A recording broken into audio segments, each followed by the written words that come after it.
Buenas noches, bienvenidos un sábado más a esta sala habitual de conferencias de la Asociación Cultural Héroes de Cavite. Hoy entrevistamos a un grande entre los grandes, un español nacido en Colombia.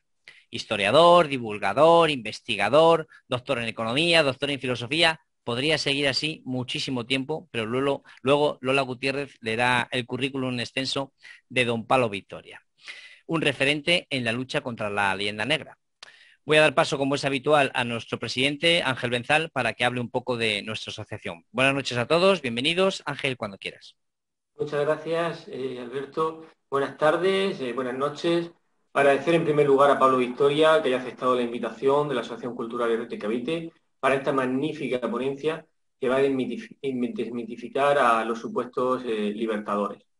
Con el título Origen de la secesión de la América Hispana, pretendemos, desde la Asociación Cultural Héroes de Cavite,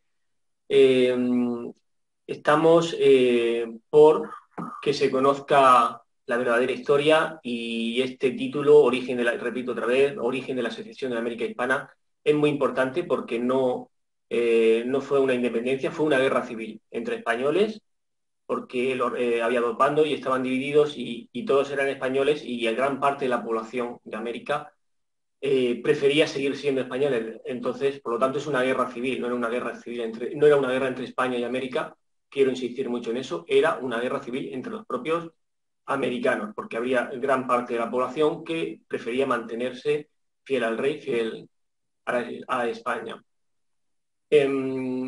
A ver, se pretende demostrar que no fue una liberación de Hispanoamérica, sino lo que hubo fue una balcanización de ella, las muertes, la destrucción del tejido productivo, la división en muchos países, etcétera, causó unos problemas para su desarrollo en los que todavía están inmersos estos países hermanos y del que solo podrán salir de ella con una unión económica y cultural entre todos los países que hablamos español.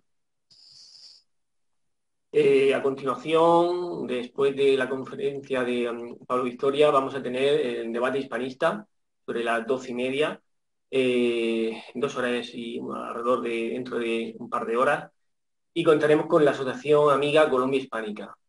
Y bueno, el título va a ser Implicaciones del derribo monumental en Colombia, un tema de mucha actualidad, y vamos a tener la suerte de contar con Mabel Sánchez, Gustavo Rico Navarro y Juan Camilo Rengifo. Sobre la Asociación Cultural de Cavite, comentar que somos una asociación hispanista, divulgación histórica, y en esa línea histórica estamos trabajando, ¿no? Estamos ayudando a formar asociaciones hispanistas en América y en Filipinas. Tenemos un proyecto para enseñar español de forma gratuita a los filipinos. Tenemos un gran proyecto cultural y deportivo en octubre en Cartagena con la asociación Tercios Legend. Y por la hispanidad, claro, octubre, 12 de octubre, la hispanidad. Y bueno, este verano vamos a realizar algunas rutas históricas por el municipio de Cartagena, vamos a tener conferencias en poblaciones costeras del Mar Menor, además de las actividades relacionadas con el deporte y naturaleza o medioambientales. Y esto es gracias a un gran equipo que forma la Asociación Cultural Héroes de Cavite y que gracias a ellos podemos lanzar todo este tipo de propuestas y actividades. Algunos de ellos pues están aquí, como Alberto, como Lola, pero hay muchos más. Ellos son la cara más visible. Javi, que nos diseña los carteles, está Eduardo, está Fran, bueno, una lista interminable.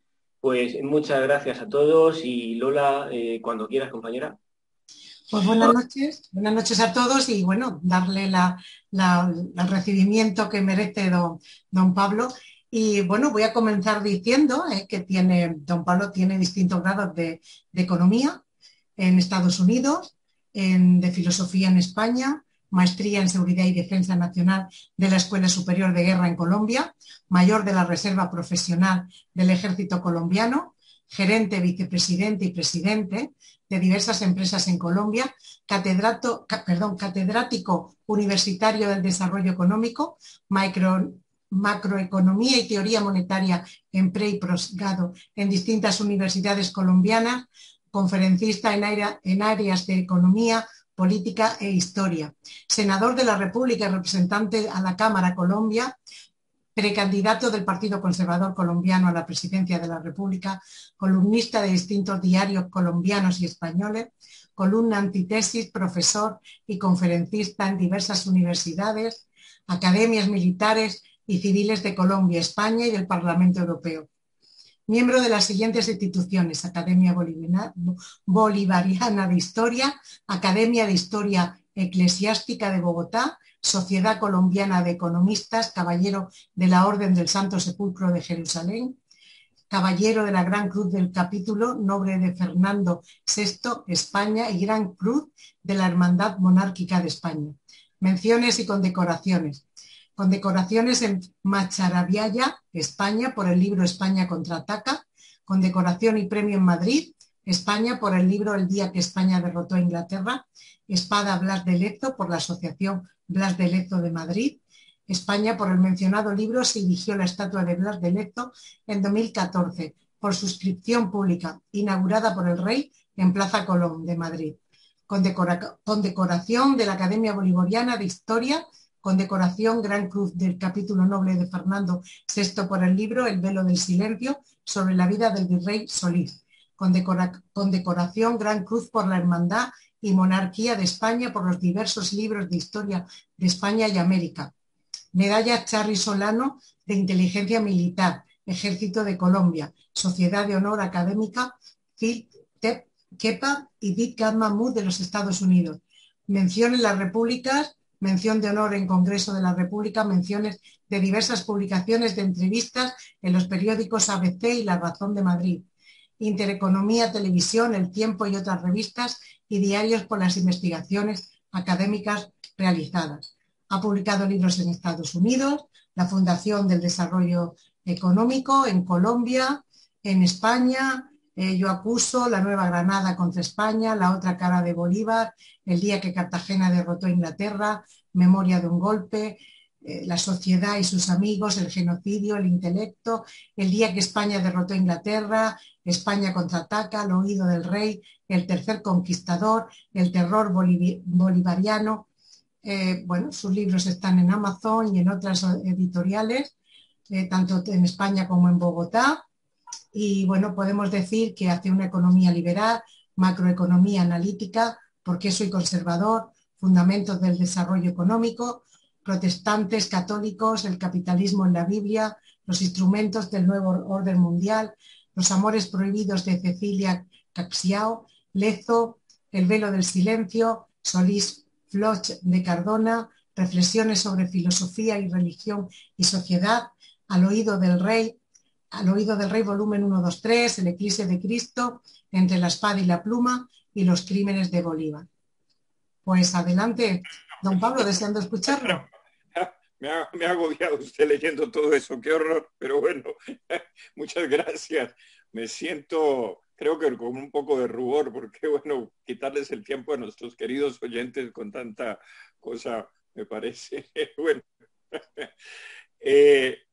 Bueno, pues un saludo muy cordial a todos los miembros de la asociación. Me parece que están haciendo una labor inmejorable. Creo que necesitamos muchas más asociaciones que finalmente nos vamos uniendo y vamos llevando esta guerra contra todas las infamias que se han tejido contra la madre patria de nuestras propias patrias. Yo también creo que fui una víctima de eso cuando me eduqué o me fui educando en Colombia, pues recogiendo y asimilando todas las mentiras y medias verdades que se han dicho sobre la independencia. Y bueno, para empezar ya esta conferencia, que va a ser esencialmente un resumen apretado de los orígenes de la secesión de la América Española, porque realmente, como Ángel lo dijo, esto fue una guerra civil entre hermanos, casi que una guerra de hijos contra padres, porque resulta que la mayor parte de los independentistas colombianos y venezolanos, que es donde empieza todo el problema, pues eran hijos de españoles, esencialmente, o nietos de españoles. Entonces es casi que podríamos caracterizarla como una guerra de hijos contra padres, porque finalmente terminaron los hijos echando a los padres de sus casas y del territorio, de los diversos territorios americanos. En fin, y he querido dividir esta conferencia como en 2 o 3 partes. La primera etapa, digamos, que son los orígenes remotos del problema. Y los orígenes remotos, pues, se centran o nacen en las logias masónicas, y creo que eso más o menos lo sabemos y lo intuimos, porque la mayor parte de los cabecillas criollos pues pertenecieron de una manera o de otra a las logias masónicas. Y fue allí donde se fue haciendo ese caldo de cultivo que finalmente termina contra el rey y contra España. Pero fíjense ustedes, en Colombia, un señor José Grut de Vargas, de origen peninsular, digamos que ocasiona un primer incidente que va a tener unas repercusiones posteriores, muy posteriores. Y es que este señor peninsular le dice a Jorge Miguel Lozano de Peralta, que es el marqués de San Jorge, por insultarlo, le dice: es que usted tiene mancha de la tierra. Y mancha de la tierra significaba, pues, es que usted es de origen indígena. Y claro, en ese tiempo, pues, decirle a una persona que era un indio, pues se utilizaba esencialmente de una manera derogatoria, y el marqués se llamó a ofensa, y se fueron a las manos en el Cabildo de Bogotá, y esencialmente se fue creando un clima adverso a ese compartir entre españoles y criollos en los altos cargos de la administración política de la Nueva Granada. Pues este señor, Miguel Lozano de Peralta, pues se llama a ofensa, y su hijo, que luego es también marqués de San Jorge, pues hereda esas animadversiones. Pero sucede que en 1789, la rosca, le llamo yo la rosca criolla de Santa Fe de Bogotá, se las arregla para que en el cabildo de la ciudad no haya ningún español. Es decir, el cabildo en 1789, que es el año de la Revolución Francesa, justamente coincide, pues el cabildo estaba dominado por la rosca criolla, por la macrofamilia criolla, donde estaban primos, hermanos, etcétera, manejando los destinos políticos de la ciudad. Y esto lo traigo a colación porque justamente una de las quejas recurrentes en América para justificar las revoluciones que luego se fueron abriendo paso es que los españoles no entregaban los altos cargos públicos ni permitían que los criollos detentaran los altos cargos públicos en los territorios americanos, lo cual es absolutamente falso, porque fíjese usted que ya en 1789 no había un solo español en el Cabildo de Santa Fe de Bogotá. Y vale la pena mencionar otro dato que es muy importante. Hubo momentos en que el comandante de la flota española pues era un criollo, en que el presidente de Panamá era un criollo, en que el virrey de México era criollo, en que, es más, en que la Constitución de 1812, la PEPA, famosa constitución en España que todo el mundo reconoce, en Cádiz, pues el presidente de la tercera regencia española, que ordena publicar, que sanciona la Constitución de 1812, así que prácticamente sustituyendo al rey don Fernando, que Fernando estaba preso en Bayona en ese momento, pues fue elegido presidente de la tercera regencia, y este señor nació en Popayán, hoy Colombia, es decir, Popayán, la Nueva Granada. Entre otras cosas, un antepasado indirecto de mi mujer, y fue presidente de la tercera regencia española. Hizo las veces de don Fernando VII al sancionar la Constitución de 1812, elegido por las Cortes Españolas. Entonces, eso casi que, ese episodio destruye totalmente la leyenda negra en que los españoles no consentían que los criollos detentaran los altos cargos públicos, porque fíjense ustedes, presidente de la tercera regencia española, elegido popularmente elegido por las Cortes Españolas en Cádiz, es quien sanciona la Constitución de 1812. Digamos que esa es la máxima prueba de la falsedad del trato peninsular contra los españoles de ultramar. Pero bien, el hecho es que otro de los grandes conspiradores fue don José Antonio Ricaurte, que fue sentenciado a purgar una pena de cárcel en Cartagena. Había redactado los estatutos del Arcano Sublime de la Filantropía, que era una logia masónica. Y bueno, pertenecía a una de esas sociedades secretas, como pertenecieron muchos de los criollos que conspiraron para la secesión o finalmente la independencia de las posesiones o de los territorios españoles de ultramar. Pero hay un hecho importante, y es que su concuñado, que era don Antonio Nariño, para que las personas que me están escuchando que no son colombianas sepan que Antonio Nariño es una figura señera de la historia de Colombia, porque es el precursor de la independencia de la Nueva Granada.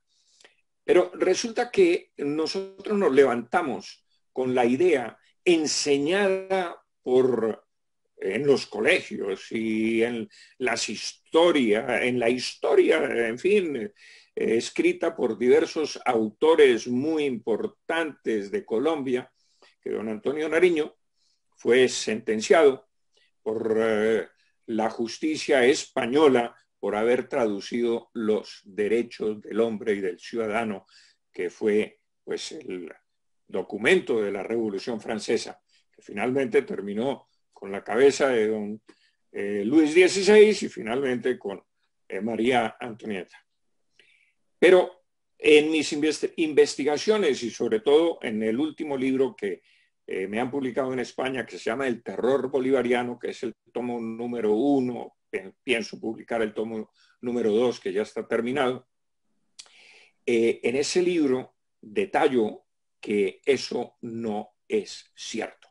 Y no es cierto porque resulta que don Antonio Nariño pues era un consentido del virrey Espeleta, y era un consentido porque cuando nombraron al virrey Espeleta virrey de la Nueva Granada, pues él pertenecía a una de las más destacadas familias bogotanas, y entonces lo recibe con bombos y platillos, le hace una fiesta magnífica de recibimiento y se vuelven muy amigos, y finalmente pues era uno de los consentidos del virrey, y tan consentido era que don Antonio Nariño podía comprar los libros prohibidos que no llegaban a América, los libros de la Revolución Francesa, de la igualdad, de la fraternidad, de todo este cuento.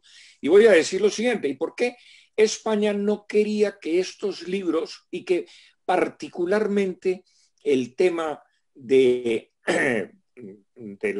los derechos del hombre, llegaran a América? Es porque, pues, a través de ese documento, pues había florecido la Revolución Francesa, que había terminado con la vida del primo de Carlos IV, nada menos, que lo habían decapitado, que era Luis XVI. Y por supuesto, el rey de España no quería que este documento contaminara la vida y la tranquilidad de América, porque pues el documento esencialmente le quitaba la potestad al rey hacia el pueblo soberano, y esencialmente se perdía el fuero real. Y claro, pues esto en ese momento pues no convenía que en América se comenzara a revolucionar todos esos territorios americanos por cuenta de un documento, porque a Francia finalmente en la frontera le pusieron un cordón sanitario, valga la pena en decirlo. El hecho es que don Antonio Nariño se dice que don Antonio Nariño publica los derechos del hombre y que por eso es encerrado en una cárcel, es condenado a 10 años de prisión en una cárcel de África y que pues sufre los mayores vejámenes, torturas, etcétera, por parte de la justicia española. Pues nada de eso es cierto, porque resulta que ese antepasado indirecto de mi mujer, don Joaquín de Mosquera y Figueroa, que es quien proclama la Constitución de 1812, fue el juez de la causa de Antonio Nariño. Y este señor lo juzga y Antonio Nariño se defiende y dice, mire, sí, efectivamente yo traduje los derechos del hombre, pero cuando supe que me estaban investigando por mis relaciones con ciertas personas y por el tema masónico y esto y lo otro, pues yo quemé de los 200 ejemplares que intenté publicar, quemé 198 y conservé 2 ejemplares, uno que se lo regalé a mi amigo Cabal y otro que conservé yo. Pues el juez, don Joaquín de Mosquera, pues dijo, pues aquí no hubo ninguna conspiración y lo absolvió justamente por de esos cargos. Pero resulta que don Antonio Nariño se había hecho nombrar tesorero de diezmos de la Iglesia Católica, a lo que se había opuesto en su momento la propia Iglesia por las relaciones que tenía don Antonio Nariño con la masonería, pero el virrey Espeleta, que era su consentido, su amigo, pues se impuso sobre el dictamen de la Iglesia y lo nombraron tesorero de diezmos. Pero hay un hecho muy relevante en esto, y es que don Antonio Nariño, siendo tesorero, para comprar el cargo y dar la caución que se pedía por el cargo, que era un cargo altísimo y de muchísima responsabilidad, porque era el administrador de los bienes de la Iglesia Católica, pues se pedía una caución muy alta. Y Antonio Nariño pues no tenía todo ese dinero para prestar la caución y se reunió con varios amigos y cada uno puso un poquito de dinero y entonces don Antonio Nariño pudo entregar la caución y comprar el cargo, entre comillas, que de tesorero de diezmos. Claro, uno se pregunta inmediatamente, un momentico, pero a ver, ¿será que los amigos a título gratuito iban a entregarle dinero a don Antonio Nariño para ese cargo? O sea, ¿qué pedían a cambio?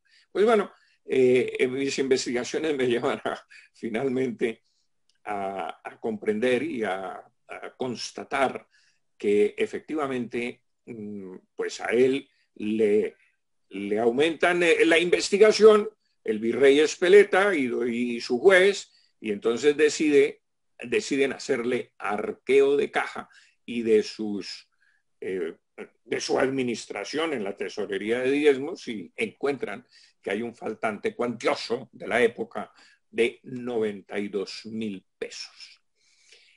A ver, 92,000 pesos en ese entonces era una suma cuantiosa, como ya lo dije, si ustedes comparan con lo que se ganaba el virrey de la Nueva Granada. El virrey ganaba 1,200 pesos al año, con lo cual 92,000 pesos era un montón de dinero, que si le pedían a don Antonio Nariño que los restituyera a la tesorería de diezmos, pues le iba a costar 100 años restituirlo, porque don Antonio Nariño se ganaba 800 pesos al año.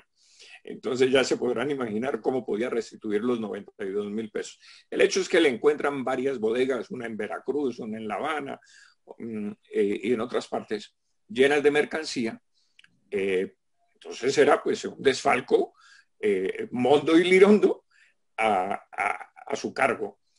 Y bueno, pues entonces fue condenado a 10 años de presidio por esa razón y no por las razones que la historiografía patriótica nos ha dicho, que era por la traducción de los derechos del hombre y del ciudadano. Esa es una falsedad como una catedral y está en mi libro.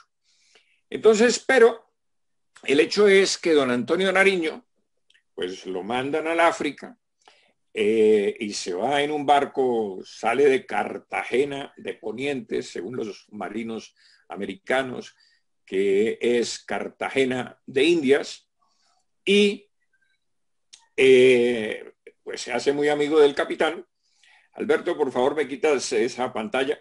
Se hace muy amigo del capitán y pues le lleva el cuaderno de bitácoras, en fin, y llegan a La Habana. En La Habana, pues entran otros presos a bordo, suben a bordo otros presos, él les toma el nombre, etcétera, y cuando llegan a Cádiz, pues de ahí lo iban a reembarcar a su prisión en África. Y entonces no sabemos cómo se dio las mañas, porque fueron llamando a cada persona, a cada preso, unos que iban para las cárceles en España y este señor que iba para la cárcel en África. Y entonces resulta que fueron llamando a cada preso y nunca llamaron el nombre de don Antonio Nariño. Y entonces don Antonio Nariño, ni corto ni perezoso, como no le llamaron el nombre, pues sale del barco como si fuera como un ciudadano común y corriente y libre.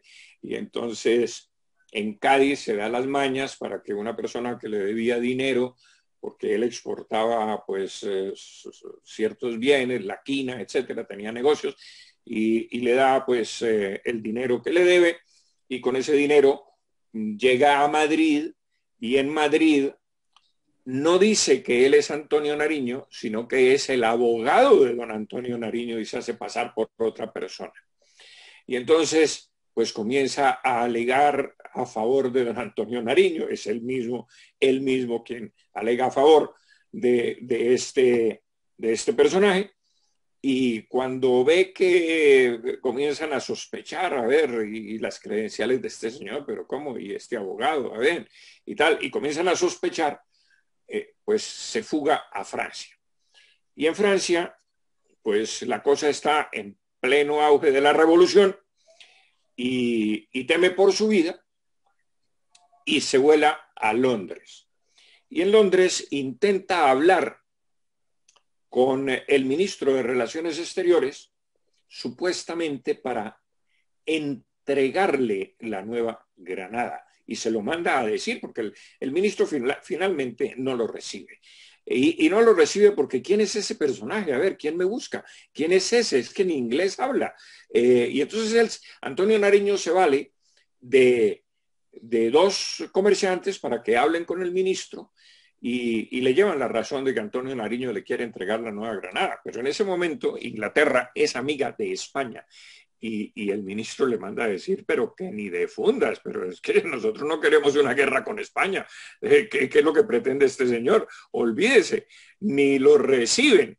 El hecho es que, desilusionado, se disfraza de cura y regresa a la Nueva Granada. Y aquí en la Nueva Granada, pues anda en distintos pueblos, intenta alebrestar a la población contra los españoles, etcétera, pero nadie le hace caso.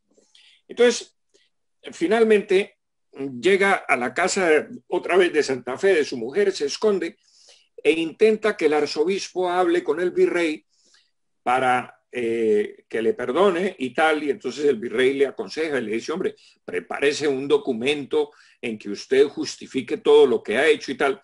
El hecho es que don Antonio Nariño prepara un documento y le cuenta al virrey un cuento absolutamente fantástico.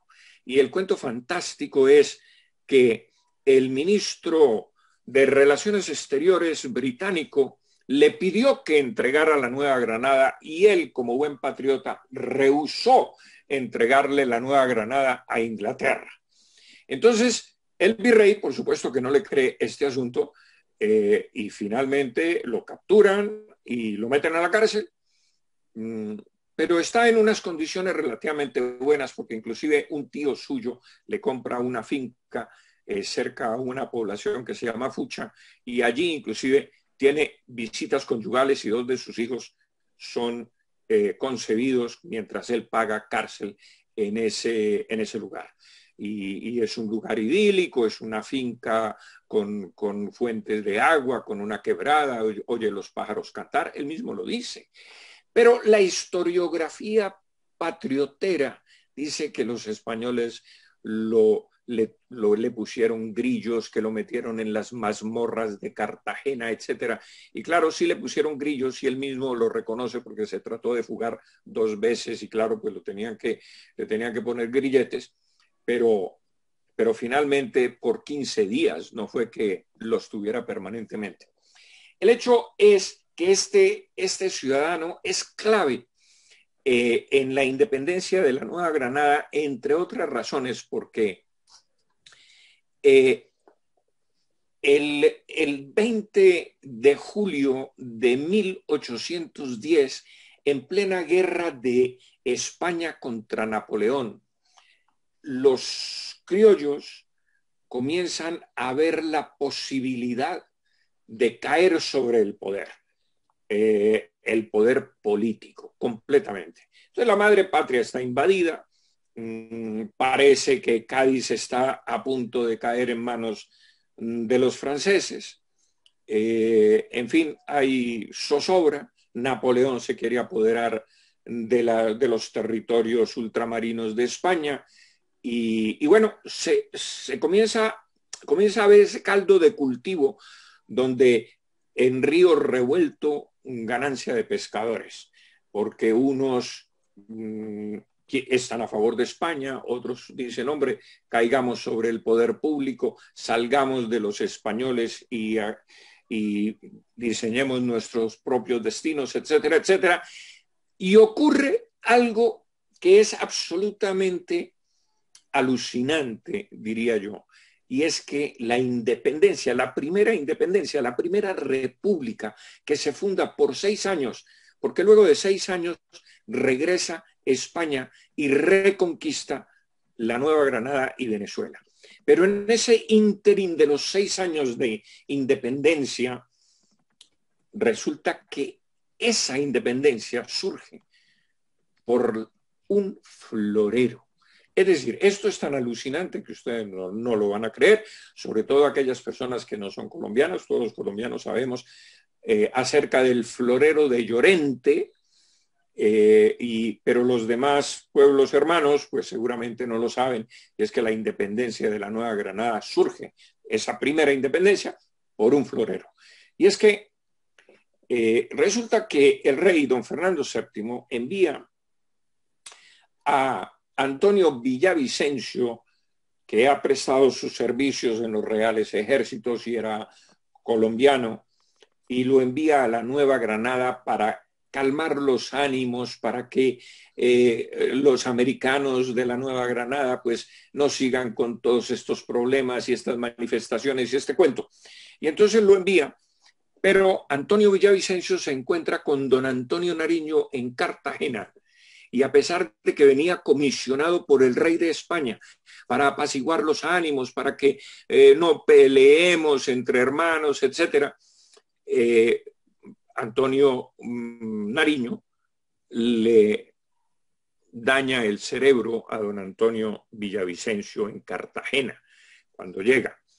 Y ya cuando viene hacia Santa Fe de Bogotá, le escribe al virrey y pues que tienen en unas condiciones y tal, que no es justo con don Antonio Nariño, que etcétera, y el virrey se enfada con él y tal, y entonces ya viene como una especie de disputa con el nuevo virrey, que es Amar y Borbón. Entonces,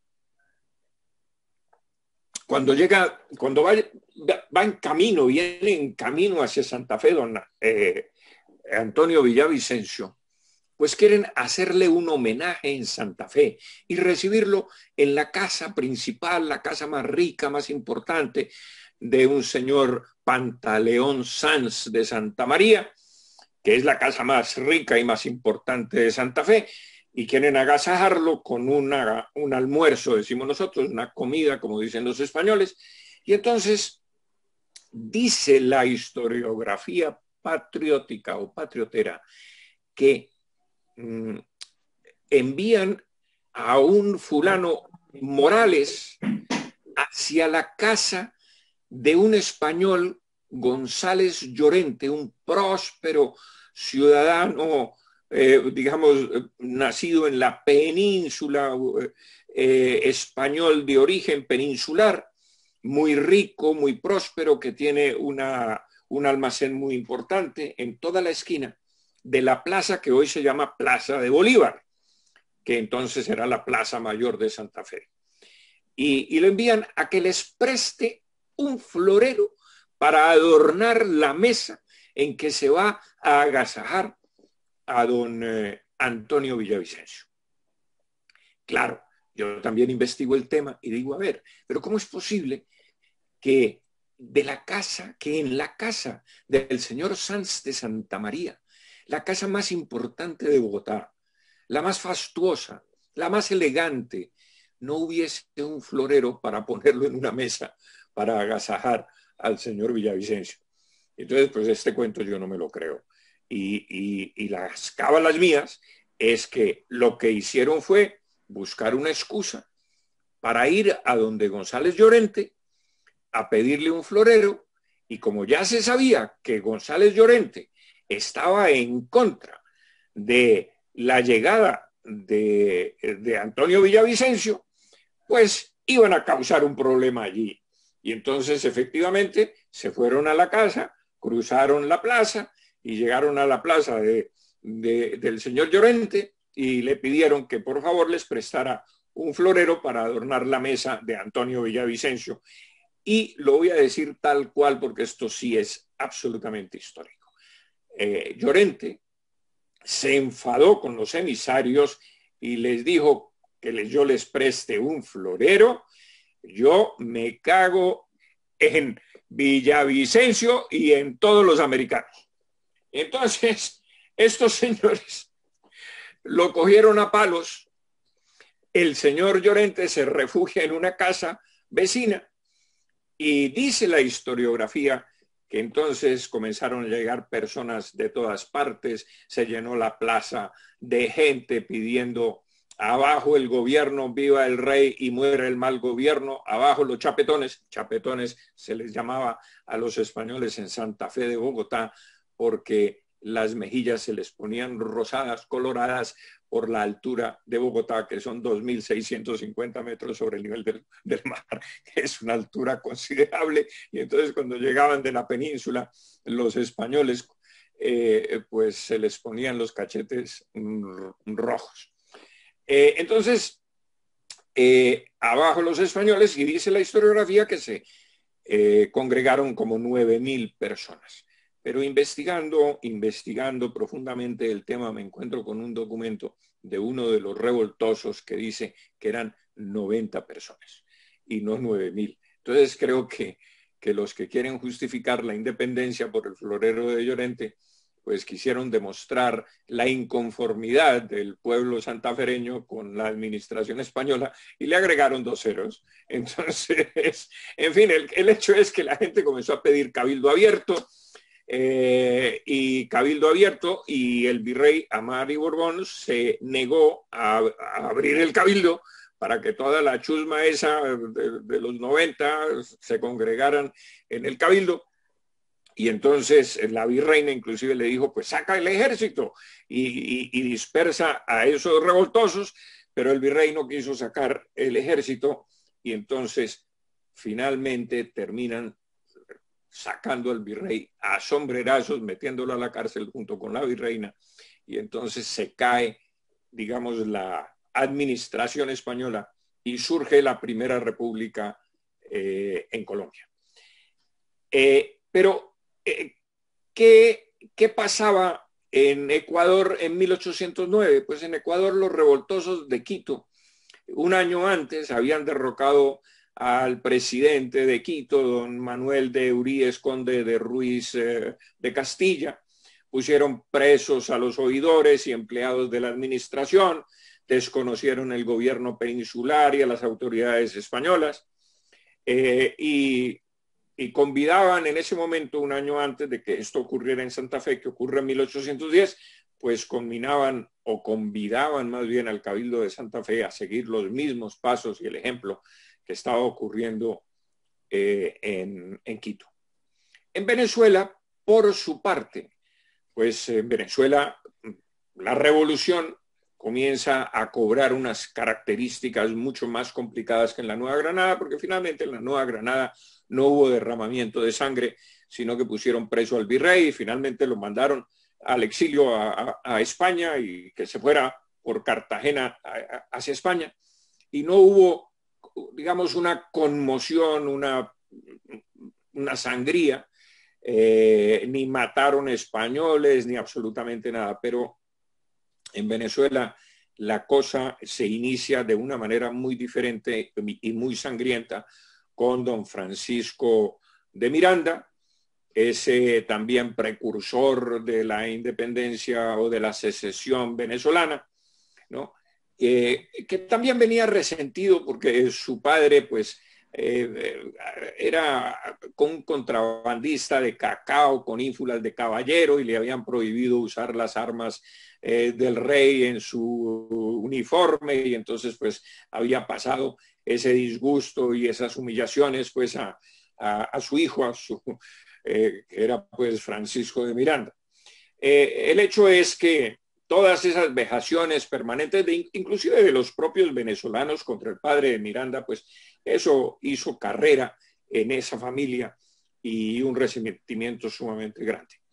El hecho es que allá sí hubo un alzamiento sumamente complicado y auspiciado finalmente por don Simón Bolívar, que tenía también un resentimiento contra la madre patria, porque miren ustedes por dónde se originan los problemas en Colombia, la hoy Colombia, por un florero, en Venezuela, por el señor Miranda con unos resentimientos, y finalmente con el señor don Simón Bolívar por otros resentimientos, porque resulta que lo que se niega en la historiografía también patriotera de Venezuela es que don Simón Bolívar tuviera una ascendencia de su bisabuela, que era mulata o negra, porque pues su bisabuela era hija de un señor que había tenido unas relaciones extramatrimoniales con una señora negra, y de ahí había nacido la bisabuela de don Simón Bolívar. Y resulta que la familia de Simón Bolívar, que era una familia muy rica, muy prestante, muy importante, había pagado un siglo antes del nacimiento de don Simón Bolívar, había pagado una fortuna por unos títulos nobiliarios, que le había pagado 20.000 ducados, que era una verdadera fortuna, que el rey había entregado, digamos, esos títulos nobiliarios a quien los comprara para ayudar a unas monjas en un convento.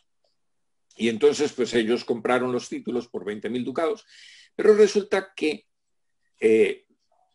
intentaron, digamos, lavarse la sangre de esa herencia mulata o negra, y pelearon en la corte española durante un siglo los títulos nobiliarios. Y resulta que la corte española nunca les concedió los títulos nobiliarios porque pues dejaban a esa abuela por fuera del árbol genealógico.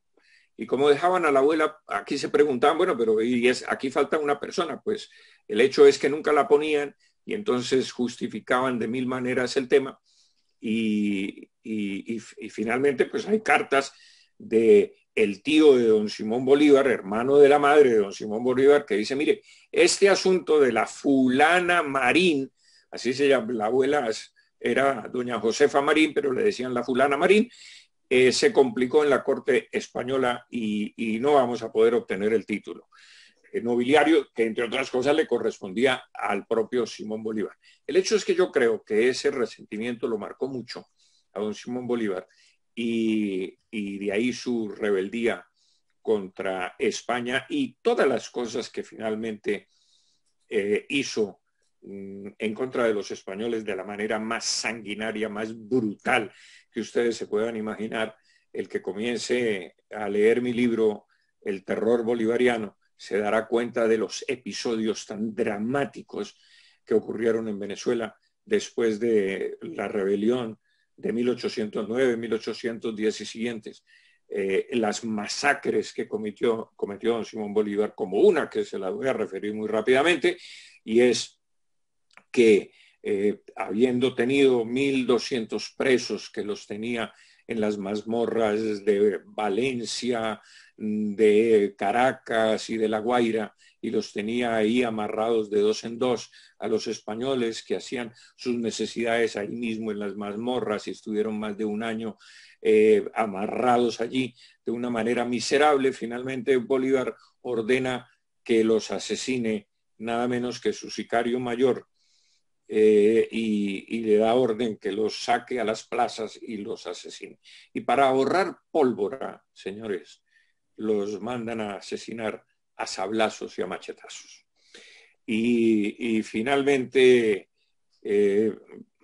inclusive este sicario de apellido Arismendi le escribe a Simón Bolívar y le dice: Excelencia, he matado los últimos 26 enfermos del hospital Canarios, y que los sacaron a la plaza y los mataron. Algunos que quedaban vivos les aplastaban el cráneo con una piedra enorme, y otros los quemaron vivos, agonizando, y los quemaron vivos. En fin, el hecho es que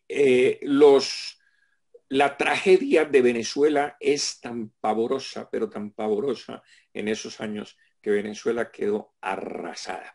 Y si ustedes creen que lo que está sucediendo hoy en Venezuela, entonces con Chávez y ahora con Maduro, es cosa nueva, pues les quiero comentar que esto proviene de esa experiencia bolivariana, porque fue Bolívar el que inventó el término exprópiese, exprópiese, y le entregaba a la soldadesca las grandes haciendas de los españoles y de los criollos que no estaban de acuerdo con su revolución. Y eso, por supuesto, arruinó a Venezuela hasta el punto en que esto es absolutamente increíble. Pero si ahora hay billetes en Venezuela de 1 millón de bolívares que compran una libra de café, miren ustedes, 1 millón, hay billetes de 1 millón de bolívares que solo compran una libra o medio kilo de café o una hamburguesa. En ese entonces, la administración republicana de Venezuela no le quedó más remedio que acuñar, miren ustedes, acuñar huesos de marrano como si fuera moneda legal. Y con eso intentaron inclusive comprar en Colombia, en la frontera, ahí en Cúcuta, y como allá no les vendieron mercancía ni nada de eso con huesos de marrano, pues entonces saquearon la ciudad, etc.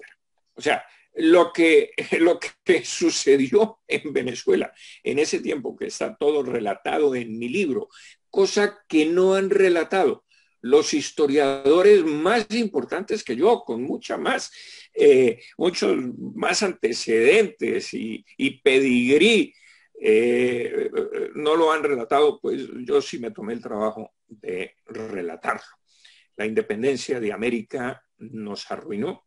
Los países americanos eran muy prósperos, y eran tan prósperos que éramos asaltados permanentemente por los piratas que llegaban a nuestras costas. ¿A qué?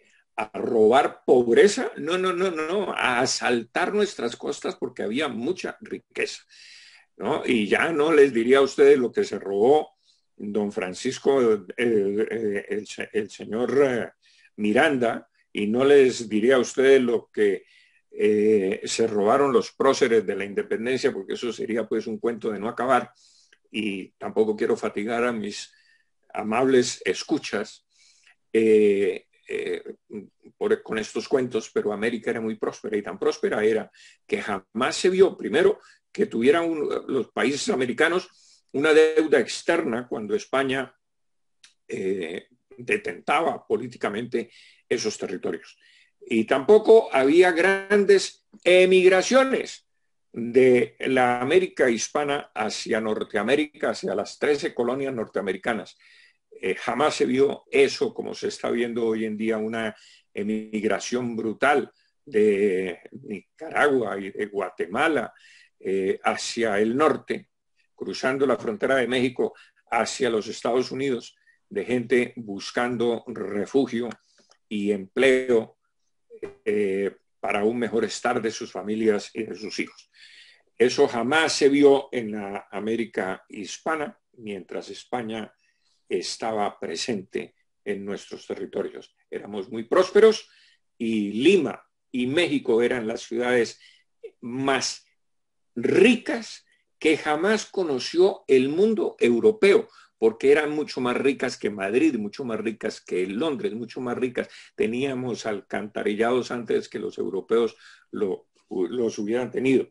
En fin, para decirles algo, Lima tenía un coche por cada 2 habitantes y esos coches eran mucho más lujosos, muchas veces, no todos por supuesto, pero muchas veces mucho más lujosos que los de la propia corte española. De manera pues que la riqueza de América se esfumó con las guerras de secesión, con los robos de los ingleses, con los préstamos que hicieron los ingleses y que tuvimos que pagar en oro, con las 40 toneladas de oro que se robaron de Buenos Aires, y en fin, todos los saqueos y depredaciones, y sobre todo la pérdida de capital humano, porque en estas guerras de secesión y guerras fratricidas y guerras civiles, como lo dijo Ángel, los grandes empresarios salieron huyendo de América y se volcaron sobre las Antillas, sobre Norteamérica, sobre la propia España, huyendo del terror de estos países y de la expropiación y de todo lo que hizo don Simón Bolívar en América. Entonces, con esto concluyo mi breve, no sé si breve porque ya perdí noción del tiempo, disertación, y le damos paso a algunas No preguntas. se preocupe, don Pablo, que ha sido breve, pero intensa, claro que sí. Y se ha extendido un poco más lo que habíamos pactado, pero nosotros encantados de escucharle.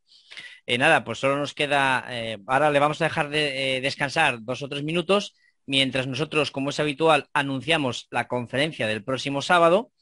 Y bueno, pues recomendamos a todos nuestros televidentes de esta noche que compren su libro El terror bolivariano. Ha sido realmente una lección magistral lo que nos ha impartido esta noche aquí a todos nosotros. Bueno, voy a compartir la pantalla hoy ahora un segundo para anunciar la conferencia del próximo sábado, que es esta que tienen aquí ustedes en pantalla, que están viendo ya. Vamos a tener a 3 personajes muy importantes, como es Miguel A. Gálvez, que es descendiente del famoso Bernardo de Gálvez y presidente de la Asociación Bernardo de Gálvez de Málaga. También nos va a acompañar Manuel Olmedo, que es el vicepresidente de dicha asociación, el que nos dará una estupenda charla, y a la famosísima Teresa Valcarce, o como se la conoce, la mujer del retrato, que fue la que consiguió ella solita, sin ningún lobby, sin ningún intermediario, consiguió ella solita que se pusiera el retrato de Bernardo de Gálvez otra vez en el Congreso de los Estados Unidos. Será el próximo sábado a las 10:15 de la noche, nuestra hora habitual. Y también les voy a anunciar, como saben que colaboramos con otras asociaciones hispanistas, la conferencia de mañana domingo que que tenemos con Diego de la Guardia en Despertar Hispano. Y es una entrevista con Francisco Maganto. El himno de la hispanidad, historia y composición.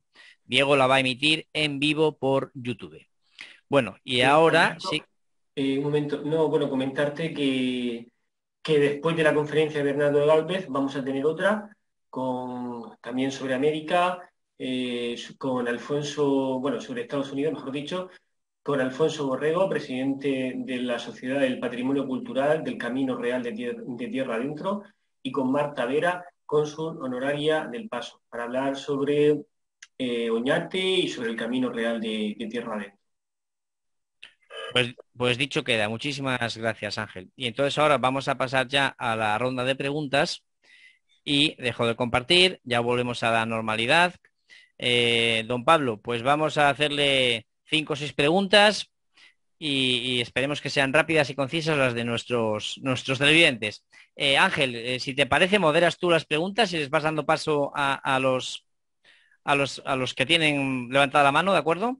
Gracias, Lola. Y bueno, en primer lugar, agradecer a Pablo Victoria esta magnífica conferencia que nos ha puesto el punto, ¿no? Nos ha enseñado el punto en el cual empezaron los problemas de todos, ¿no? En el momento de la guerra civil que supuso, con ayuda británica, la independencia de la América continental de España. Dicho esto y agradeciendo a Pablo Victoria esta interesantísima ponencia de la que todos hemos disfrutado por su capacidad también de transmitir y sus grandes conocimientos, recordar que a la finalización de las preguntas vamos a tener la conferencia, bueno, la charla con Colombia Hispánica, implicaciones del derribo monumental en Colombia, con Mabel Sánchez, Gustavo Rico Navarro y Juan Camilo Rengifo. Ahora voy a dar la palabra a Óscar de Colombia Hispánica, casualmente también. Óscar, cuando quieras, amigo. Muy buenas tardes, don Pablo. Mi nombre es Óscar Iván. Saludos desde la ciudad del Barón del Son, en Soacha. Entonces, mi pregunta concreta es, ¿cómo es que se hizo un cambio así en la educación que pasáramos en la actualidad, desde que, inclusive antes que se formara la secesión, una educación en la cual, y una economía también, en la cual producíamos inclusive para nosotros mismos y teníamos una educación más, digamos, más enfocado hacia España, y en la cual se recordaba las gestas de la madre patria a uno, prácticamente que ya estemos en la contra, prácticamente, porque pues se está viendo ahorita en la actualidad los factores que llevaron a esa desigualdad actual, y también que nos llevan a esas protestas cada vez más recurrentes, y cómo es que se ha logrado calar esa leyenda negra que hay sobre todo en nuestro sistema educativo. Esa es mi pregunta. Bueno, esencialmente yo atribuyo al hecho cierto de que todo país necesita de un mito para justificar alguna cosa. Y en el caso nuestro, el mito y la deformación de la historia y en consecuencia las enseñanzas del orden educativo hacia la población es la justificación de una traición, porque quiérase que no, lo que sucedió fue una traición del elemento criollo al elemento peninsular en momentos en que España estaba invadida por Napoleón y necesitaba inclusive de nuestro concurso para ayudarla a salvar de las garras del tirano de Europa. Entonces, hombre, imagínese usted, y se lo voy a decir pictóricamente, España invadida, peleando a muerte contra los ejércitos napoleónicos, y en América los criollos frotándose las manos para decir caigamos sobre el poder y saquémoslos de aquí, ya que están allá en esa lucha a muerte. Aprovechamos las circunstancias, y porque fue el estamento más alto de la sociedad criolla que luchó contra España. Todos los líderes no eran ni indígenas, ni esencialmente mestizos, ni nada que se le parezca, ni negros, sino en los estamentos más altos de la sociedad, como la Revolución Cubana. Fíjese usted, Fidel Castro no pertenecía a las clases más pobres de Cuba, todo lo contrario, esa era la élite cubana y todos los que lo acompañaron.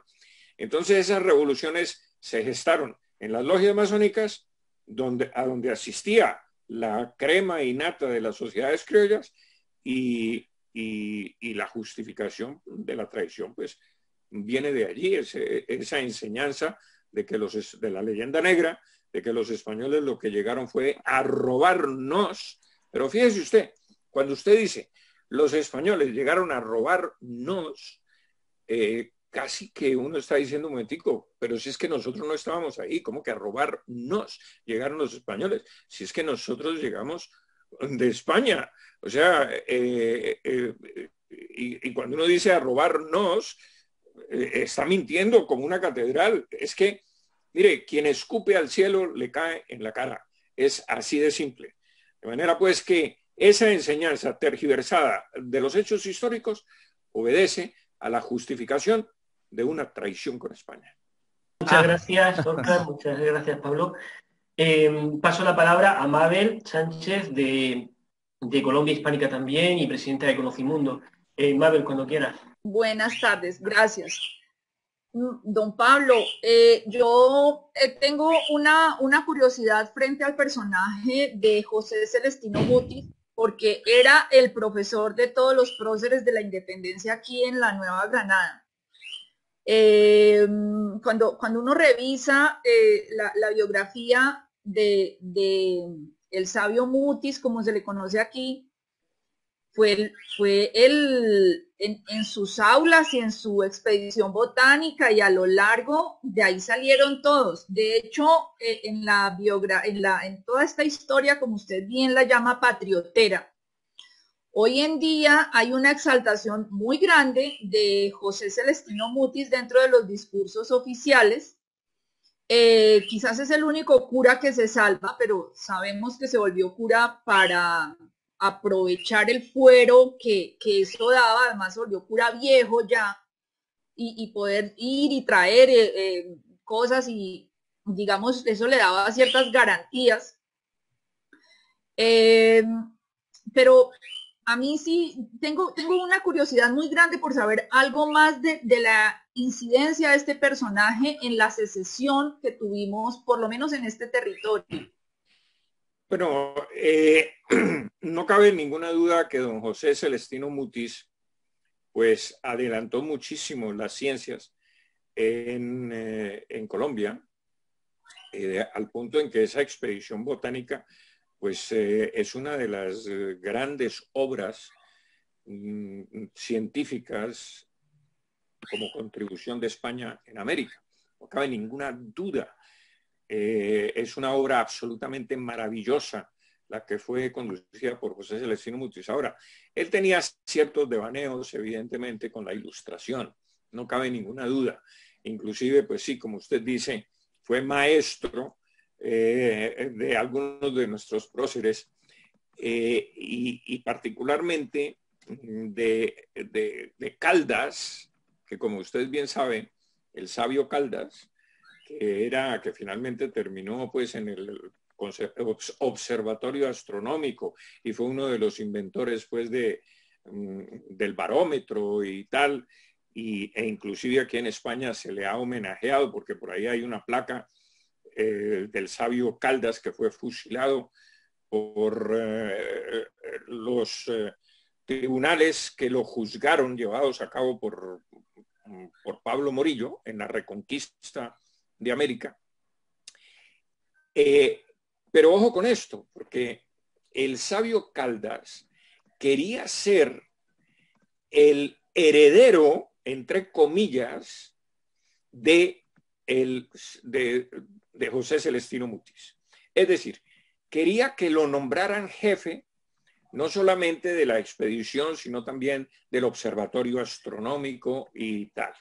Y José Celestino Mutis, que apreciaba mucho a Caldas, pues no lo nombró su sucesor, sino que nombró a su sobrino Sinforoso Mutis. Y entonces el resentimiento de Caldas por ese hecho fue inmenso, hasta el punto en que Caldas se sumó con don Camilo Torres a la revolución. Ambos fueron fusilados, evidentemente. Pero la carta de Caldas es muy diciente porque él le escribe al general Enrile, que es el segundo de don Pablo Morillo, entre otras cosas nacido en La Habana, era cubano, el general Enrile, el segundo de la Reconquista, y le dice: sálveme usted en nombre del rey, porque lo condenaron a muerte por rebelde, y entonces le dice: sálveme usted en nombre del rey, se lo pido, porque yo soy un pobre sabio que se dejó arrastrar por esta infame revolución. Y el general Enrile le dijo: España no necesita de sabios, sino de hombres leales. Y lo fusilaron. Entonces, todos estos roces y resentimientos, pues evidentemente provienen de esas relaciones que no justifican una revolución, porque evidentemente que no lo hayan nombrado a un cargo, pues ¿cómo se va a justificar que se rebele contra la madre patria? Pues creo que eso no tiene presentación. Entonces, pero sí, José Celestino Mutis, el sabio Mutis, pues tenía ciertos devaneos con la ilustración, era un hombre ilustrado, entre comillas, y los ilustrados eran liberales y afrancesados de alguna manera. Gracias, don Pablo. Además que él le entregó muchas de las cosas a Humboldt, ¿no? Que él después la llevó a Inglaterra. Entonces, por ahí derecho fue la información de la riqueza que había por acá. Sí. Gracias. Ángel, da paso al siguiente. Sí, Antonio Elías, de Venezuela. Amigo, cuando quieras. Ok, muchas gracias, Ángel. Y felicitaciones al doctor Pablo Victoria por esta excelente charla que nos ha dado. Realmente disfruté mucho, el tema es muy interesante. Pienso que todavía hace falta mucho que investigar y que descubrir acerca de nuestra historia y en particular del proceso de secesión. La pregunta yo la coloqué en el chat. A mí lo que me llama poderosamente la atención de este proceso nuestro de secesión es las características y cómo es su interdependencia con todo lo que ocurre en la península. Si yo lo ubico temporalmente, a partir de la invasión napoleónica en 1808 y hasta que termine esa guerra en la península en 1813 y 1814, ocurre una serie de fenómenos en todas las provincias, en todos los territorios, virreinatos, capitanías de América, que hay que saber interpretarlos, porque muchos de ellos siguen conservando o siguen decretándose como conservadores de los derechos de Fernando VII, pero en contra del francés.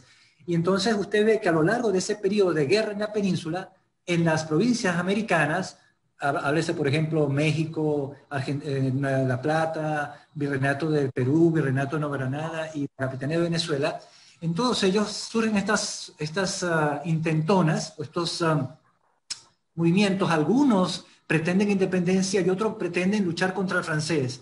Y a mí me golpea mucho el hecho de que durante todo ese periodo de guerra en la península, todos estos movimientos realmente no son exitosos, porque si tomamos el caso de México, realmente allí los movimientos independentistas no fueron exitosos, ni tampoco en Perú. En el caso de Venezuela, inclusive, durante todo ese periodo de guerra en la península, aquí se trataron 2 veces de hacer república, y el nombre de Bolívar no era el de una personaje muy relevante durante ese periodo, porque estaba asociado con muchas derrotas militares.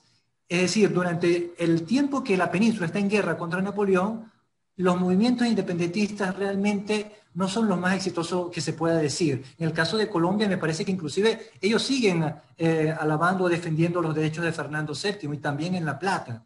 Ahora bien, ¿qué ocurre? Pienso yo, luego de finalizada la guerra en la península, aparentemente debido a una especie de conflicto entre liberales, absolutistas o también entre los mismos españoles de la península, no hay una unidad en cuanto al bando realista, y esa falta de unidad se ve reflejado luego en lo que pasa en la guerra.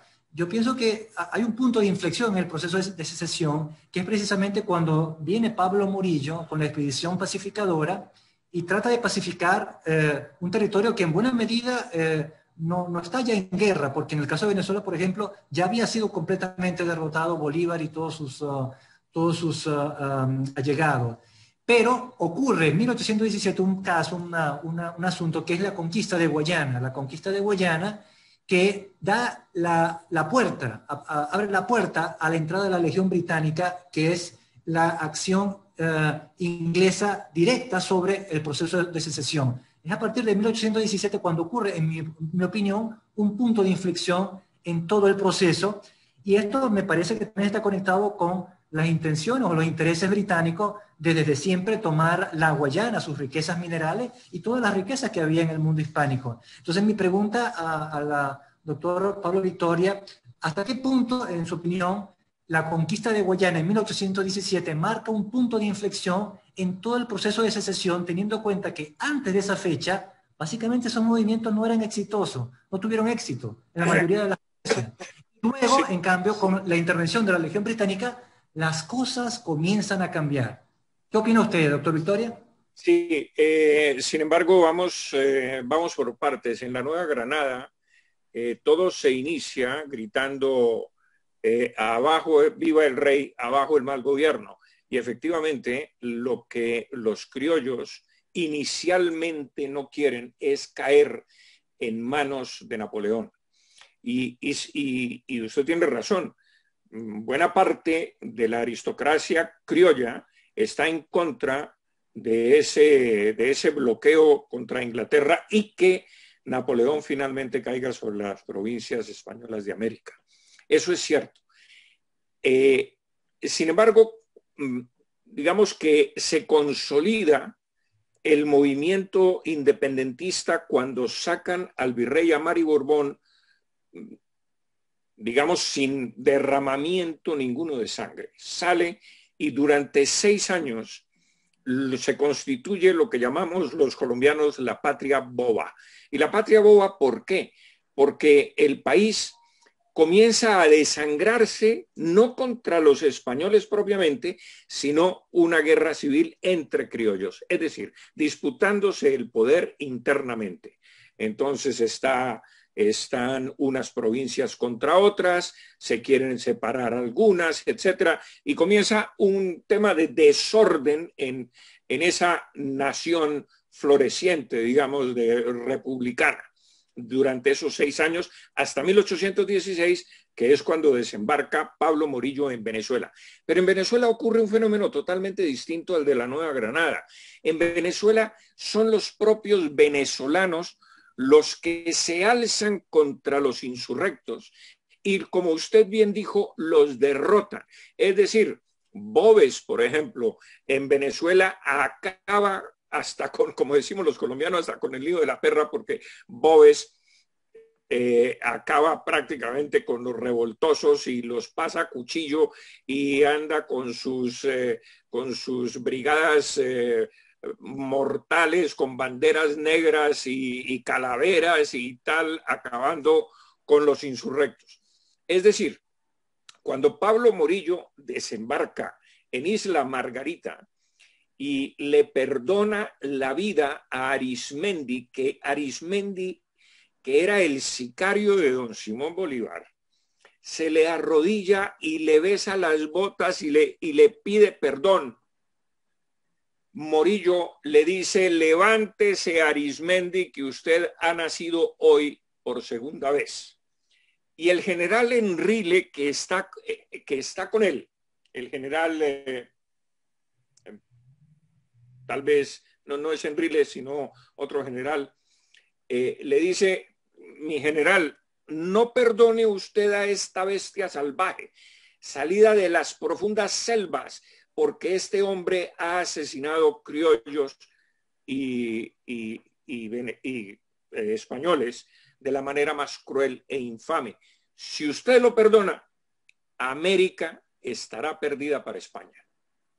El general Pablo Morillo le dice: mi general, yo no le he pedido a usted su opinión, y lo perdona. Pero cuando Pablo Morillo desembarca en Cartagena, sitia Cartagena y finalmente se toma Cartagena en la Nueva Granada y comienza a avanzar adentro del territorio colombiano hacia Santa Fe, en Monpós le comunican que ese personaje a quien él ha perdonado ha pasado a cuchillo el cuartel y digamos, el pequeño ejército que él dejó en Isla Margarita. Y entonces Pablo Morillo llega a Santa Fe absolutamente indignado por lo que ha pasado y a partir de ese momento no perdona a nadie. Entonces el fenómeno venezolano es un fenómeno totalmente distinto al colombiano, porque en Venezuela son los propios venezolanos los que acaban con la revolución, cuando en la Nueva Granada son los propios criollos que se están matando unos con otros y finalmente ahí hay una indefinición del problema. Entonces, claro, llega la Legión Británica, como usted dice, pero es don Simón Bolívar que endeuda al pueblo venezolano, que roba las arcas y que se endeuda con Inglaterra para financiar precisamente a esos legionarios de la Legión Británica que, entre otras cosas, habían quedado prácticamente sin trabajo en Inglaterra y que eran mercenarios que llegaron a Venezuela, que eran soldados de fortuna esencialmente, y es Simón Bolívar el que los paga para que luchen con él. De manera pues que hay que distinguir entre los dos fenómenos, el fenómeno de la Nueva Granada y el fenómeno venezolano. Muchas gracias, doctor. Encantado de escucharle. Muchas gracias, Pablo. Muchas gracias, Antonio, por la pregunta. Bueno, Antonio Muñoz, no sé si estará... ¿Estás ahora, Antonio? Don Pablo. Entendemos que quieres decir crear una comunidad hispana bajo el rey de España. ¿Qué piensa don Pablo de eso? ¿Es correcto? Eso es. Hombre, yo pienso que es demasiado ambicioso porque después de 200 años sin rey, aunque nosotros tenemos unos reyesitos en América, ¿no? Hereditarios también en el poder, pero que no pertenecen a ninguna casa real de las tradicionales que conocemos.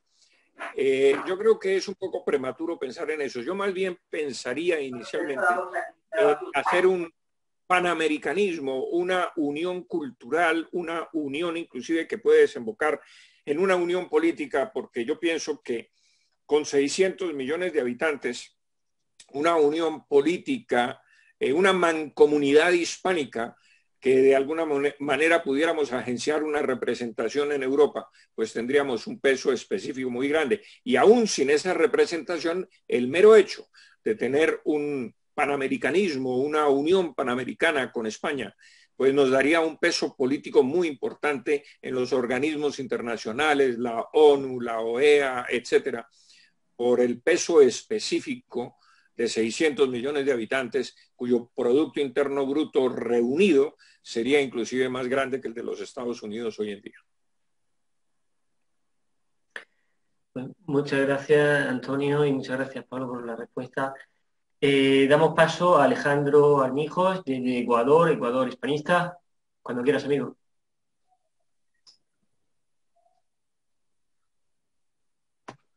Muy buenas noches, doctor Pablo, qué gusto. Para mí es un honor conocerlo. He seguido su obra y es excelente. Doctor Pablo, yo tengo bueno, quisiera solo hacer un señalamiento. Decir que los quiteños de acá estuvimos bueno, digamos que los dibujantes quiteños que eran muy buenos para la época, estuvieron haciendo los dibujos que mandó a hacer Celestino Mutis. Estuvimos allá, de alguna manera. Pero mi pregunta va ya por la parte de un realista indígena, que es, ¿cómo usted lo ve o qué criterio le merece el general quitense Agustín Agualongo Cisneros frente, y en este caso, también lo que pasó en Pasto con la Navidad Negra hecha por Antonio José de Sucre, ¿sí? ¿Qué criterio le merece esto y si sería también un caso de estudio general para toda la hispanidad? Muchas gracias, doctor.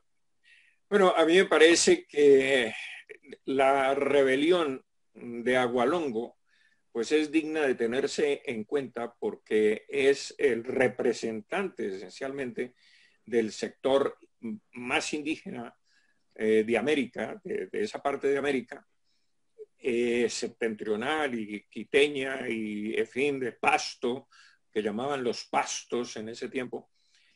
Y esa rebelión nos está diciendo lo siguiente, justamente lo que yo mencioné hace un rato, y es que la rebelión de América la hicieron las altas familias criollas, las familias más importantes, los criollos de más alto rango, es decir, los blancos criollos de América. Y lo que Agualongo nos está diciendo es que el sector indígena, que hoy en día tumba estatuas de los conquistadores y de los reyes católicos y que, en fin, todo eso, no es el mismo estamento indígena cultural que entonces existía, porque los indígenas de entonces, con Agualongo a la cabeza, no querían la secesión ni la independencia americana, porque sabía que los criollos muy posiblemente los iban a tratar peor en sus administraciones que los españoles. Y la prueba de ello es que el primer decreto de la República en Colombia, el primer decreto que se hace en 1810 por José Manuel Pombo, este señor, el primer decreto es quitarle las tierras a los indígenas que estaban en los resguardos españoles y decir que como ya todos éramos iguales y como ya no había distinción y todos éramos perfectamente iguales, pues los indios no tenían por qué estar protegidos por nadie. Entonces sacaron las tierras de los indios a remate y fue la aristocracia criolla la que remató, compró las mejores tierras de los indígenas y a los indígenas pues les entregaron las laderas y los sitios más estériles y más malos que podía haber. De manera pues que justamente la rebelión de Agualongo es la reivindicación de la monarquía española como protectora del estamento indígena. De manera pues que, y efectivamente lo que usted ha mencionado es perfectamente cierto, en Pasto ocurren las dos masacres más pavorosas de don Simón Bolívar, que ordena a Sucre exterminar a la población indígena y a los que fuese en la ciudad de Pasto, al sur de Colombia y cerca de la frontera con Ecuador. Muchas gracias, Pablo, y muchas gracias, Alejandro, que es historiador quiteño. Paso la palabra a Ignacio de León, desde Estados Unidos. Ignacio, cuando quieras. Bueno, muchísimas gracias. Sí, un placer conocerle, señor Victoria. Yo he leído los 4 tomos que usted escribió sobre la historia de la emancipación, llamado al oído del rey. Y básicamente quería preguntarle, ¿cuál es su opinión con respecto a los episodios de Bayona? Porque si bien es cierto que yo acredito, digamos, la existencia de una conspiración ya con una generación ya, digamos, caminando de parte de los criollos en América, también pienso que no es menos cierto la responsabilidad de las élites políticas españolas que dejaron meter todo un ejército napoleónico porque Napoleón no invadió a España por la fuerza, entró con un tratado por un plan combinado para invadir a Portugal. Sin embargo, había que ser muy ingenuo para pensar que teniendo 100.000 soldados en el territorio y con la experiencia ya de Napoleón haber invadido media Europa, no era una jugada de altísimo riesgo que ponía en peligro la corona española misma. Entonces, ¿no piensa usted que hay parte de responsabilidad en esto? ¿Cómo ve usted ese episodio?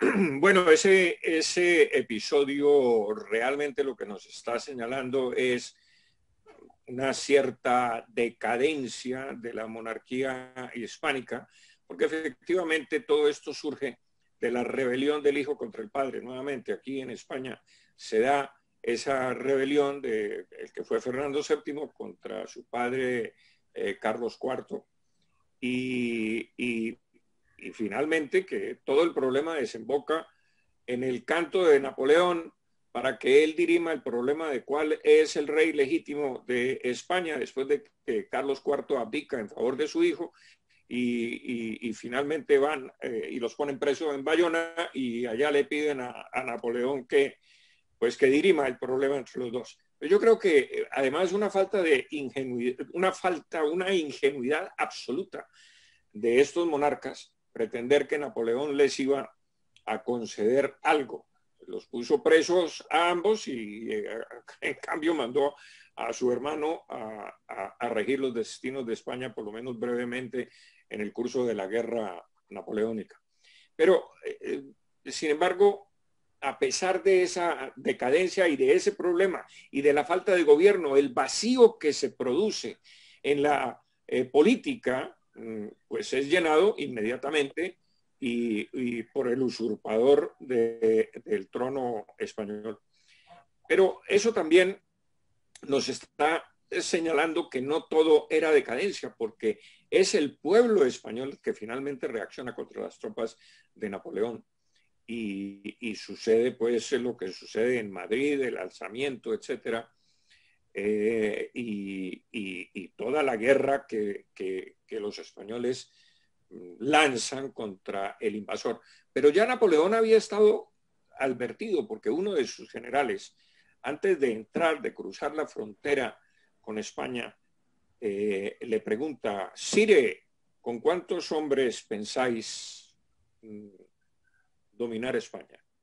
Y él dice: pues yo creo que a los españoles los dominamos con 12.000 hombres, porque ese pueblo de curas y de fanáticos yo los disperso con una salva de artillería. Bueno, pues el general le dijo: Sire, España es un abismo cubierto de rosas. Los españoles jamás aceptarán una invasión francesa. Y efectivamente, esos 12.000 hombres se convirtieron en cerca de 400.000 muertos franceses que quedaron enterrados en España. Y ese es el declive esencialmente de Napoleón. Pero es a partir de la disputa de padre e hijo que sucede esta tragedia de la invasión francesa. Muchas gracias. Muchas gracias. Santiago, cuando quieras. Compañero, cuando quieras. Buenas tardes. Gracias por la oportunidad. Yo recién me estoy uniendo al grupo. Lo vi por redes sociales y bueno. Quien les habla, yo soy peruano y quería hacerle una consulta al profesor Pablo Victoria con referente al papel que jugó Bolívar acá en el Perú. Hasta el año 1824 existió acá en el Virreinato del Perú, existió lo que fue el Alferazgo Real, que era justamente el grupo que reunía a aquellas panacas descendientes de los nobles incas que habían tenido durante la época del virreinato ciertos títulos nobiliarios, beneficios, tierras por parte de la corona española. Entonces Bolívar, al venir al Perú, después de que estuvo acá San Martín, le quitó este tipo de derechos y automáticamente desde esa fecha viene prácticamente el desprecio acá en el Perú a lo andino. ¿Okay? Entonces, quería consultarle al profesor Pablo cuán nocivo fue este tipo de acciones que tomó Bolívar en esta parte de acá del Perú. Bueno, mire, digamos que esa no fue la única parte nociva, porque realmente el Perú fue saqueado de cabo a rabo por sus libertadores, entre comillas. Y Bolívar fue uno de ellos. No solamente endeudó enormemente al Perú, sino que adicionalmente causó un trastorno jurídico sumamente importante dentro de, digamos, la organización peruana y prácticamente arruinó ese país, ¿no? Digamos que por eso quizás los peruanos no lo quieren demasiado. Y yo no creo que realmente se hubiese ganado ni en orden ni en progreso la presencia de don Simón Bolívar en el Perú y la separación, sobre todo, del Alto Perú a lo que es el Perú hoy en día, que yo creo que eso también pues fue una decisión política pues que fraccionó no solamente el territorio, sino que también disminuyó la frontera no solamente geográfica, sino económica del Gran Perú, que abarcaba Bolivia. Entonces, esa creación artificial de unas repúblicas sacadas del sombrero de don Simón Bolívar por el cuento de que quería fundar una república que tuviera su propio nombre. Bolivia viene de Bolívar.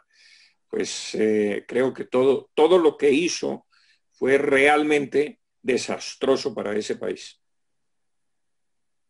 Don Pablo, le diremos que tiene todavía casi 70 personas conectadas en la sala, ansiosos todavía por seguir escuchándole, pero ya vamos a irnos casi a la hora y 45 minutos que habíamos pactado. Por nosotros no hay ningún problema, porque sabe que aunque luego tenemos otras charlas, pero la podemos posponer, yo lo que no quiero es que usted se sienta cansado. Si hay bastantes más preguntas en el chat, si quiere contestamos 2 o 3 más o 4, las que usted diga, y continuamos. ¿Se encuentra con fuerzas? Sí, pues digamos que contestemos 2 más. A ver, escójanlas ustedes. Pues venga, las 2 últimas y Ángel, pues venga, al que le toque. Lamentamos que bueno, ya dijimos que don Pablo habíamos cerrado ya, que bueno, no quería estar hasta muy tarde, y es un hombre que madruga mucho. Evidentemente ustedes antes han escuchado el currículum de don Pablo y pues sabemos que todo lo que ha escrito y todo lo que ha hecho es porque ha estado trabajando horas y horas y horas. Es un trabajador incansable, un estudioso. Así que vamos a respetarle y nada, Ángel, pues entonces 2 o 3 preguntas más y cerramos, ¿de acuerdo? Vale, muchas gracias, Alberto. Bueno, tenemos a Roberto Dante, también de Perú, y luego a Gustavo Rico, de Colombia Hispánica. Muy buenas tardes con todos, felicitando la exposición del doctor Pablo Victoria. Les saludo de Cajamarca, la ciudad de encuentro de Atahualpa y Pizarro. La pregunta que quería plantearle, ¿qué peruanos indígenas participaron en el inicio del proceso de secesión de América? Aquí en Perú, la rebelión de Tupac Amaru de 1779-1780 marca, o así se nos ha enseñado, como el inicio del proceso de emancipación aquí en esta parte del territorio de América. Bueno, mire, yo no creo que sea el principio de la secesión, porque esto es muy parecido a lo que ocurrió en Colombia en 1781 con el tema de los impuestos de Barlovento, cuando España le declaró la guerra a Inglaterra por,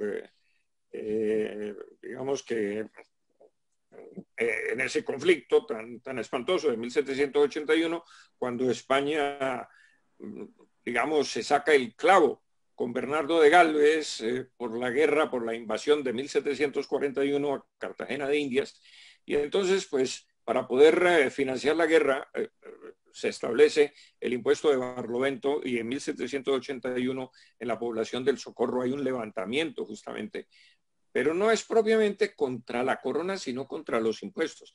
Y lo de Tupac Amaru, pues es un caso muy parecido, que no es propiamente una secesión en el sentido amplio de la palabra, sino una rebelión de unos indígenas que finalmente, pues esa rebelión fue sofocada porque no tuvo un alcance como luego, a partir de 1810, tuvo el alcance revolucionario en toda la América septentrional y en Sudamérica.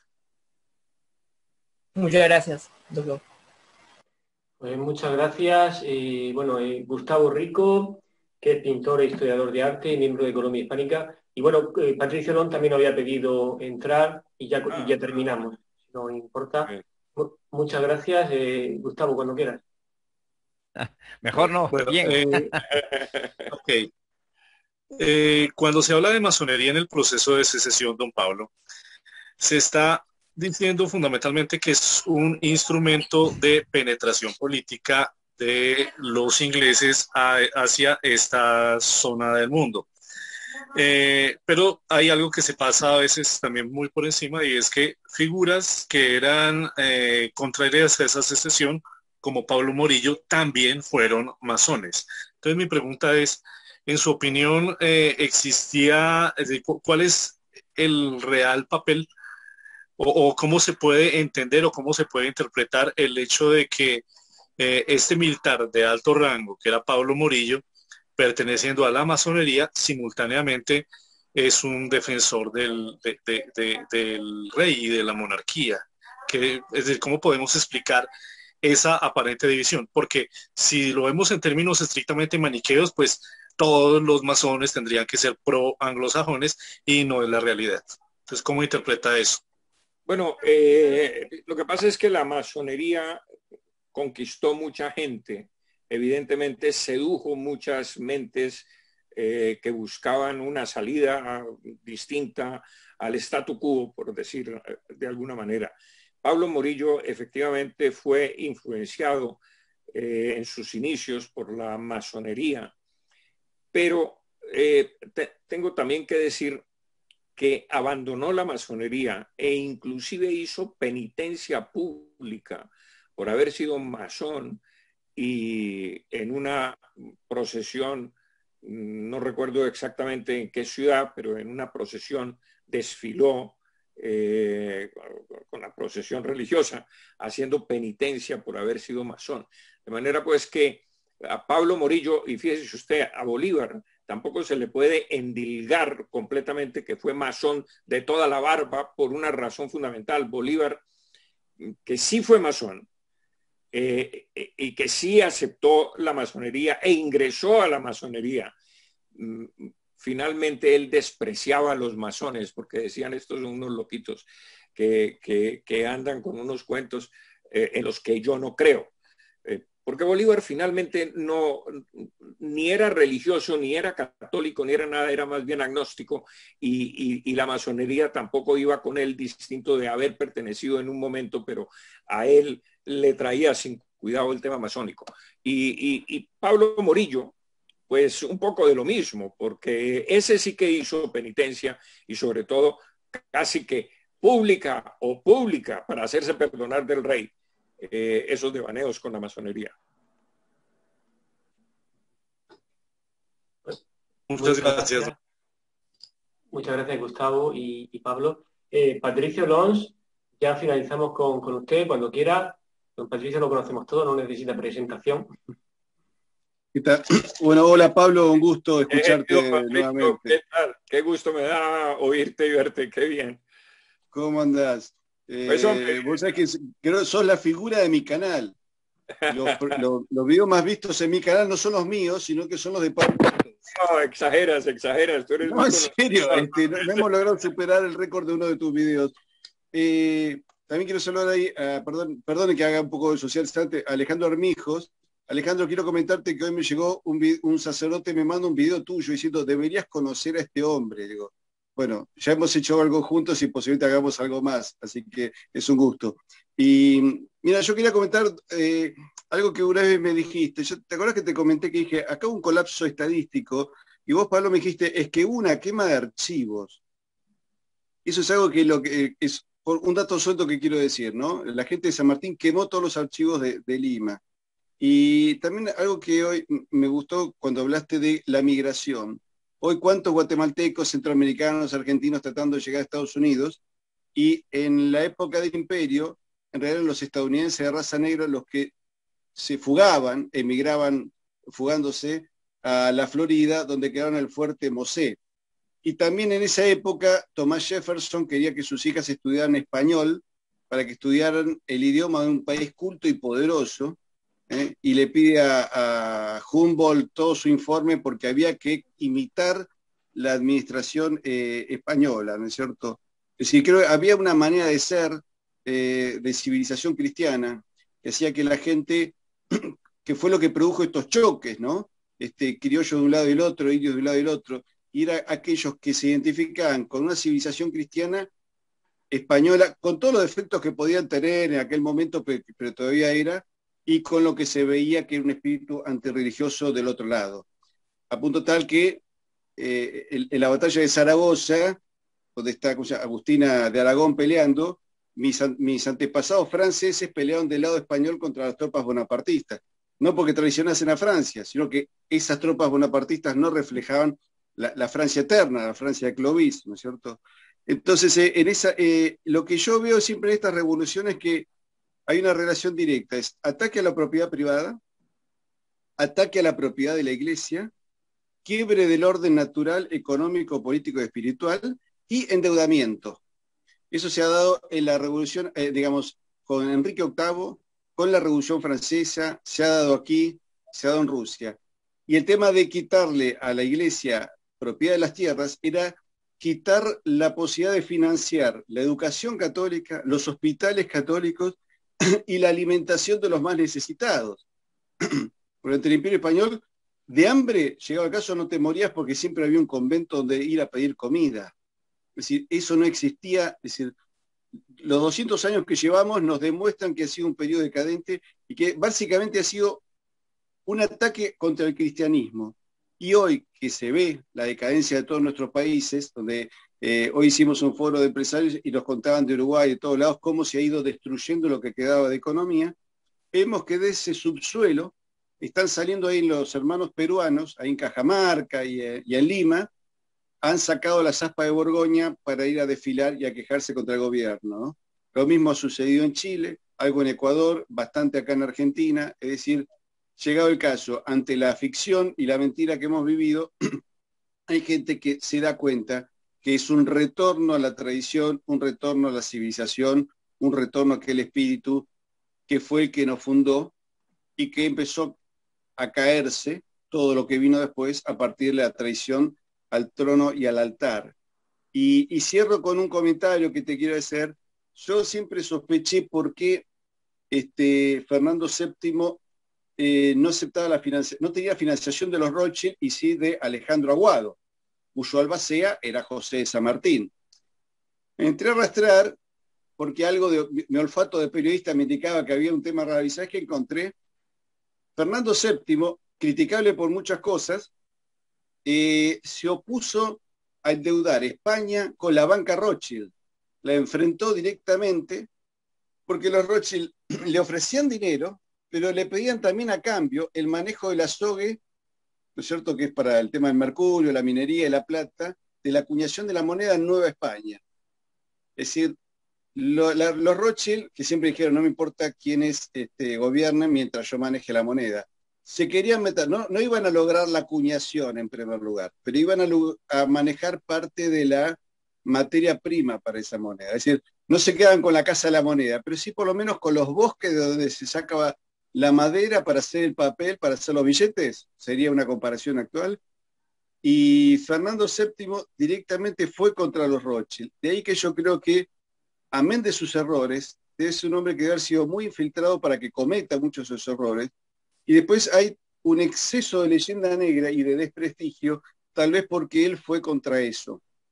Es decir, tiene que haber errores naturales, errores provocados y errores inflados por parte de la historia posterior. No es que le vamos a hacer un altar a Fernando VII, pero es curioso que él se enfrentó contra la banca y que sabemos que a partir de los triunfos de la banca en todas las revoluciones, en Inglaterra, en Francia, la misma soviética fue financiada por la banca y acá también, vino directamente un ataque contra la cristiandad, un sometimiento y un endeudamiento, ¿no? No sé si vos coincidís con esto. Hombre, no conozco ese episodio directamente de Fernando VII. Yo creo que, digamos que no tenía las cosas muy claras y políticamente cometió demasiados errores. Creo que fue un rey funesto para la historia de España, pienso yo, con independencia de que se haya enfrentado a los Rothschild o lo que haya hecho. No, realmente desconozco ese episodio, pero me parece muy interesante. Pablo, yo lo que me refiero es lo siguiente, que el proceso revolucionario, más allá de, digamos, de que este hombre tuvo muchos errores y un acierto, claro, ha sido siempre la sumisión de los pueblos con endeudamiento. Es decir, todas nuestras revoluciones significaron empobrecimiento y endeudamiento, ¿no? Claro, acuérdate la maniobra de Rothschild con la batalla de Waterloo, claro, que le avisó en la bolsa de Londres que se había perdido la batalla, con lo cual cayeron todas las acciones y él las compró todas, y luego cuando se supo que realmente Inglaterra había ganado la batalla, pues volvieron a subir y entonces se hicieron muy ricos los señores Rothschild. Sí, sí, sí. Pues, muy bien, pero gracias. Muchas gracias, Patricio. Me encanta haberte saludado y hasta la próxima oportunidad que tengamos de conversar y de hacer algo juntos. Tenemos que hacer otra cosa juntos, sí, con todo gusto. Bueno, es una gran oportunidad tener una conversación con Pablo y con Patricio en directo. La verdad es que es un lujo. Don Pablo, muchísimas gracias por habernos acompañado esta noche. Esta casa es su casa, Héroes de Cavite es su casa, y esperamos hacer más cosas juntos como venimos hablando. Gracias, muchas gracias por haberme soportado todo esto, que creo que me pasé ya de rosca. Duré más tiempo de lo que estaba programado, pero bueno. Para nada, un lujo escucharle. Y bueno, un fuerte abrazo a todos, muchas gracias a todos los amigos y a todas las personas. Todos los micrófonos. Gracias. O siquiera, ojalá pueda también visitar el municipio de Soacha. Por ahí pasaba yo cuando iba para el Valle del Cauca. Gracias, qué amable.